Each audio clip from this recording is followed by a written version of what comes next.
How to use different selector in CSS, जिसमें हम देखने वाले हैं universal selector, element selector, ID selector और क्लास सिलेक्टर।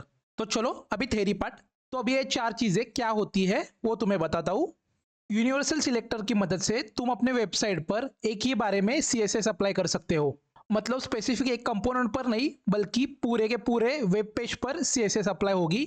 इसके बाद आते हैं एलिमेंटर सिलेक्टर, जिनके अंदर तुम एलिमेंट की मदद से CSS दे सकते हो। एग्जांपल पकड़ो, H1 टैग हो गया तुम्हारा, ये एक एलिमेंट है, div tag, paragraph tag, italic, bold और बहुत सारे। मतलब तुम्हारे वेबसाइट पर एलिमेंट की मदद से CSS अप्लाई करना। इसके बाद आता है आईडी सिलेक्टर। आईडी सिलेक्टर के अंदर से हम स्पेसिफिक एलिमेंट की आईडी की मदद से हम उसे CSS देते हैं। मतलब एक एग्जांपल पकड़ो, यहाँ पर 3 H1 टैग है, तो अभी इन तीनों का हमें कलर चेंज करना है। हर एक का अलग अलग कलर होना चाहिए। इन तीनों को अलग अलग तरीके से CSS में आइडेंटिफाई करने के लिए हम आईडी सिलेक्टर का इस्तेमाल करते हैं। और जैसे आईडी सिलेक्टर होता है वैसे same to same class selector होता है, सिर्फ सिंटैक्स में थोड़ा बहुत चेंज होता है, बाकी कुछ नहीं।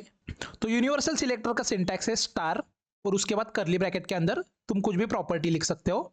इसके बाद एलिमेंटल सिलेक्टर का सिंटैक्स है, जो तुम्हारा एलिमेंट का नाम होगा। एग्जाम्पल पकड़ो, H1, div, p, ऐसे बहुत सारे। और इसके बाद कर्ली ब्रैकेट। आईडी सिलेक्टर का सिंटैक्स है हैश और जो भी तुम्हारा आईडी का नाम होगा वो, और उसके बाद कर्ली ब्रैकेट। क्लास सिलेक्टर का सिंटैक्स है डॉट, उसके बाद क्लास का नेम और कर्ली ब्रैकेट। तो चलो अभी प्रैक्टिकल वे में देखते हैं।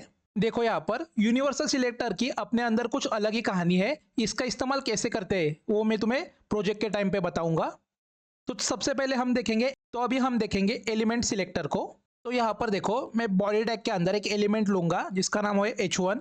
इसके अंदर लिखूंगा हाय, दिस इज सिलेक्टर ट्यूटोरियल। ठीक है, तो अभी देखो एलिमेंटल आईडी का इस्तेमाल करूंगा। तो यहाँ पर हमारा एलिमेंट का नाम है H1। इसके अंदर जो भी तुम्हारे टैग का नाम होता है वही तुम्हारे सिलेक्टर का नाम होता है। मतलब टैग को इस्तेमाल करके तुम CSS में स्टाइलिंग लिख सकते हो। आई होप आपको समझ में आ चुका होगा। तो चलो अभी आगे बढ़ते हैं। इसके बाद मैं कर्ली ब्रैकेट लिखूंगा।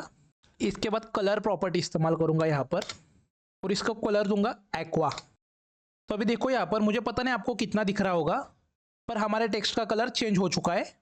तो ये हो गया हमारा एलिमेंटल सिलेक्टर। तो चलो आगे बढ़ते हैं अभी। इसके बाद हम देखेंगे आईडी सिलेक्टर। तो अभी इसका इस्तेमाल कैसे होता है वो मैं तुम्हें बताता हूँ।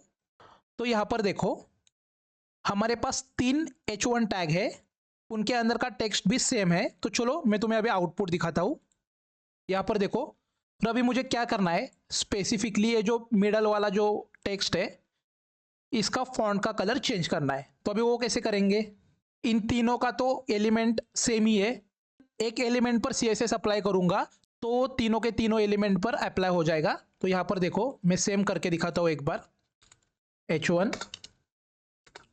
इसके अंदर कलर, इसके अंदर मैं लिखूंगा एक्वा। ये देखो एलिमेंट की मदद से स्टाइल देने गया मैं, यहाँ पर तीनों टेक्स्ट का कलर सेम ही हो गया। तो अभी ये जो बीच में जो टेक्स्ट है इसका कलर हमें चेंज करना है सिर्फ। तो कैसे करेंगे स्पेसिफिकली, तो उसके लिए हम इस्तेमाल करते हैं आईडी का। तो यहाँ पर टैग के अंदर तुम्हें आना है, यहाँ पर एक स्पेस देनी है, उसके बाद यहाँ पर लिखना है आईडी और आईडी को हम नाम देंगे कलर। ठीक है, चलो अभी मैं क्या करूंगा, यहाँ पर देखो हमारे वेबसाइट पर तीनों टेक्स्ट का कलर सेम हो चुका है। तो यहाँ पर देखो, इस आईडी की मदद से ये जो बीच में जो टेक्स्ट है मैं उसका कलर चेंज करने वाला हूँ। वो कैसे करते हैं चलो दिखाता हूँ। तो यहाँ पर तुम्हें लिखना है हैश, उसके बाद लिखना है आईडी का नेम जो है कलर, और उसके बाद कलर प्रॉपर्टी का इस्तेमाल करूंगा मैं और यहाँ पर रेड लिखूंगा। और एक चीज, ये जो आईडी का नाम लिखा है मैंने वो तुम कुछ भी लिख सकते हो, नाना, नानी, चाचा, जो तुम्हें पसंद आता है वो लिख सकते हो। तो चलो अभी देखते हैं आउटपुट में क्या आता है। तो यहाँ पर देखो, ये जो बीच में टेक्स्ट था उसका कलर चेंज हो चुका है। तो चलो अभी आगे बढ़ते हैं। तो हमारा नेक्स्ट टॉपिक है क्लास सिलेक्टर। तो चलो इसको कैसे इस्तेमाल करते हैं वो देखेंगे। तो क्लास सिलेक्टर को इस्तेमाल करने के लिए तुम्हें तुम्हारे टैग के अंदर क्लास लिखना पड़ेगा और उसके अंदर क्लास को एक नेम देना पड़ेगा। तो यहां पर मैं क्लास को नेम दूंगा माई क्लास। ये नेम जो है वो तुम कुछ भी रख सकते हो, तुम्हारे ऊपर डिपेंड है, पूरा का पूरा कुछ भी लिखो। और अभी सिलेक्टर को कैसे इस्तेमाल करते हैं वो बताता हूं मैं तुम्हें। तो CSS के अंदर डॉट लिखो और उसके बाद उस क्लास का नाम लिखो। हमारे केस में है उसका नाम माई क्लास।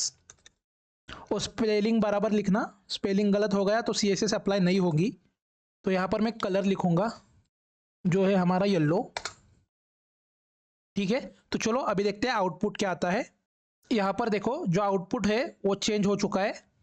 तो आई होप आपको समझ में आ चुका होगा कि इन तीनों सिलेक्टर की मदद से CSS में तुम्हारे कंपोनेंट को कैसे एक्सेस करते हैं।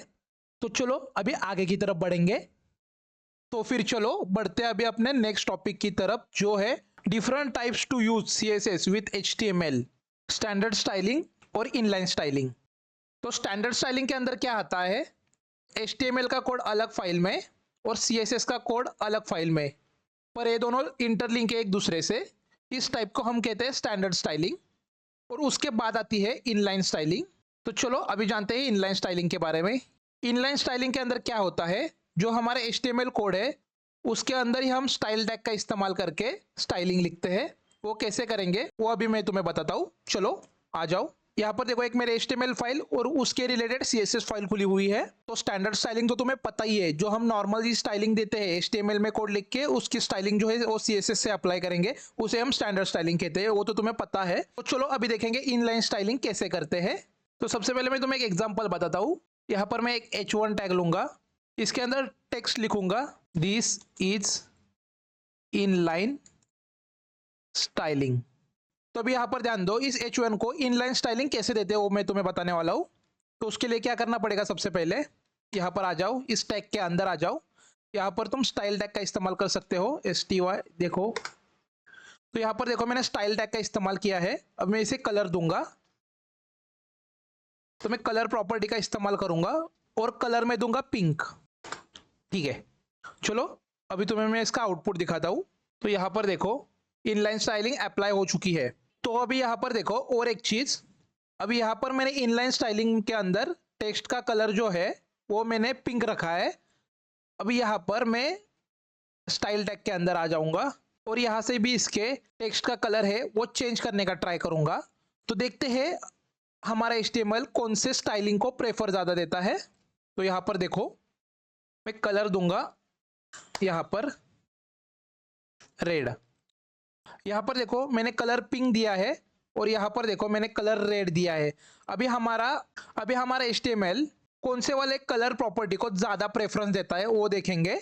तो अभी चलो आउटपुट देखेंगे। तो फिर यहाँ पर देखो हमारा वैसे का वैसा पिंक कलर है, क्योंकि हमारे HTML ने हमारे स्टाइल टैग को ज्यादा प्रेफरेंस दिया है, ना कि हमारे CSS फाइल को। तो आई होप आपको समझ में आ चुका होगा कि किस किस तरह से हम अपने कंपोनेंट को स्टाइलिंग दे सकते हैं।